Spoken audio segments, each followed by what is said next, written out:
A bill adding guidelines for license plate cameras has been scrapped by state lawmakers. Why it didn't have a lot of support to begin with. Who needs a movie theater when you've got Red Rocks, Yeah. right? We're going to take a look at what movies are going to be playing at the big amphitheater this summer. I can't wait. Film on the Rocks is so much fun. But first, let's take a live look to the Manitou Incline right now. Look at that. It's like winter on top and spring on the bottom. We are talking rain today, snow as well. Up in the high country, higher elevations.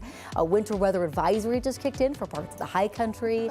It feeling like winter a little bit more today. Thanks for starting your Thursday with us. I'm Corey Rose. And I'm Drew Carney. Who drew that perfect line right there between snow and no snow? We asked who needs a movie theater when you got Red Rocks. Who needs a weather app when you've got a weather forecaster sitting right next to you? I love that. There's a lot to talk about today weather-wise. Depending on where you are across Colorado, just a big range of conditions. The southern parts of the state will really see more of the widespread precipitation. You saw that snow over the Manitou Incline. And yes, our mountains are bracing for some winter conditions here across the Denver area. It's not going to be that widespread soaking heavy rain, but we are bracing for some wet weather here across the metro area. Now this morning it is cloudy, it is cool, dry currently, but we will continue to watch some showers pick up steam out across the eastern plains. Akron, we've been watching the raindrops falling there from our Viera wireless camera. That is north and east of town. Winds are calm and temperatures in the 40s.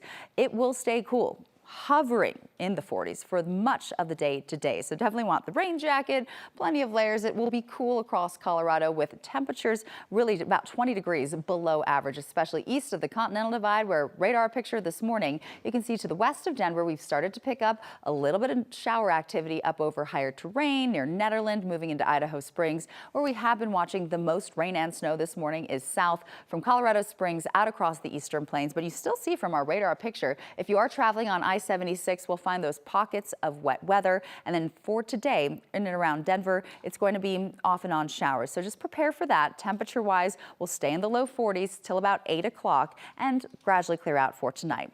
We'll talk more about the snow accumulation in the mountains with winter weather advisories posted and drier air settling in for the weekend coming up. But Brown, if people are traveling to the high country today, winter weather advisories posted from now until 6 a.m. tomorrow.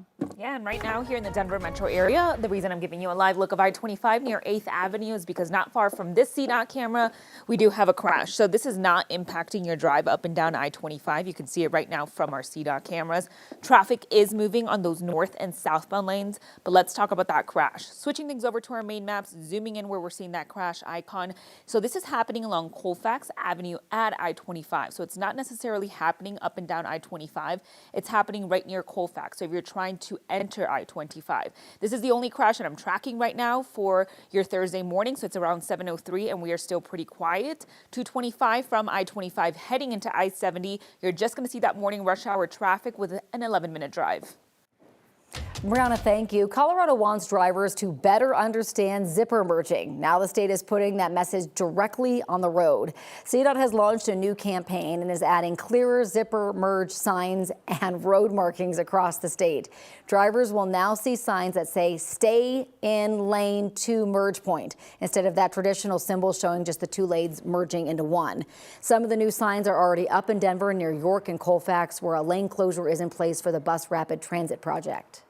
The problem is people think that they need to get over earlier and then it backs the traffic up multiple blocks. It works really well if everybody does it, it works really well.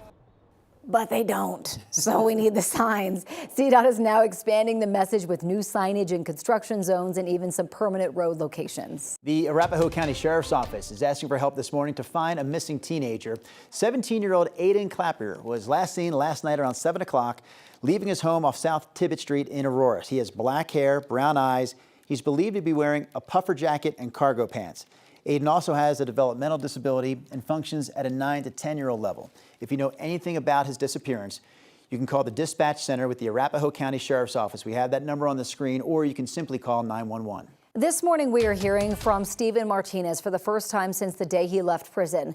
Martinez spent 27 years behind bars for the death of a 4-month-old baby. This morning, he says he believes his release is a sign that the justice system works. 9 News reporter Courtney Yoon joins us live with more on this. And Courtney, Martinez continues to say he has been innocent all along.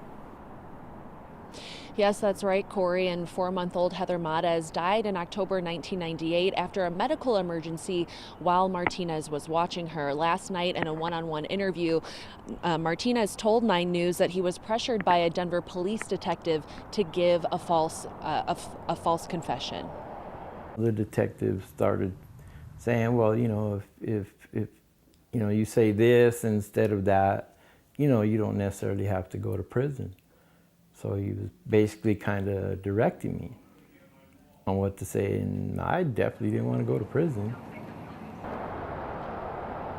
That confession helped lead to a murder conviction in 2000, but last week, multiple medical experts concluded that Heather died of severe respiratory illness. That helped convince a judge to vacate Martinez's conviction, wiping out his life sentence. Martinez has always maintained that he did not hurt Heather and was not responsible for her death. The baby's mother, Kim Estrada, says she still believes Martinez is guilty of murder. At Martinez's trial, there was testimony from doctors and coroner that Heather showed all the signs of having been violently shaken, including a skull fracture. Pneumonia is not what killed her.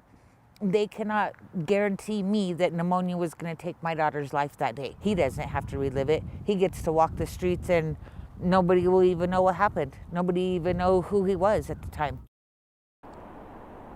Martinez says that his attorneys are seeking compensation for the time that he spent behind bars. If they're successful, he could be eligible for nearly $2 million under state law. Live in Denver, Courtney Yoon, 9 News. All right, thank you, Courtney. A federal court here in Denver says the city of Aurora cannot be held liable after a former police officer attacked a woman while he was already suspended for a separate shooting. Now, this case dates back to January of 2023, so we're going back about 3 years. That's when a woman accused Officer Douglas Haroon of punching her while she was walking her dog off leash. She says he continued to punch her after she fell to the ground. He was on leave at the time of the attack. Haroon was also fired after it happened and charged with assault. Now, he later pleaded down to a lesser charge, but the woman sued him for excessive force and also sued the city of Aurora, claiming that the city's policies for officers who were on leave contributed to his, quote, unconstitutional conduct. The city argued that Haroon had been placed on leave and directed him not to take any action as a police officer. Again, this week, a panel of judges sided with the city of Aurora. The Aurora police officer who was stabbed in the head is now out of the hospital. APD shared this picture of Officer Mark Moore yesterday as he was released. They say he underwent several surgeries and nearly 2 weeks of rehab. He was seriously hurt while responding to a call nearly 3 weeks ago about a man experiencing a mental health crisis. Police say that man stabbed Moore and his canine before Moore shot and killed him. APD says the officer still has a long way to go in his recovery. They say his canine is okay. A bipartisan bill that would have added new limits on license plate reader surveillance cameras will not become a law this year. The bill's sponsor pulled it after realizing it just did not have enough support to pass. The proposal would have required police to get a warrant to access license plate reader data if more than 72 hours had passed since a crime. Now, supporters said it would protect privacy, but opponents of the bill said it would simply slow down investigations. And Governor Polis had also signaled that he would veto the bill.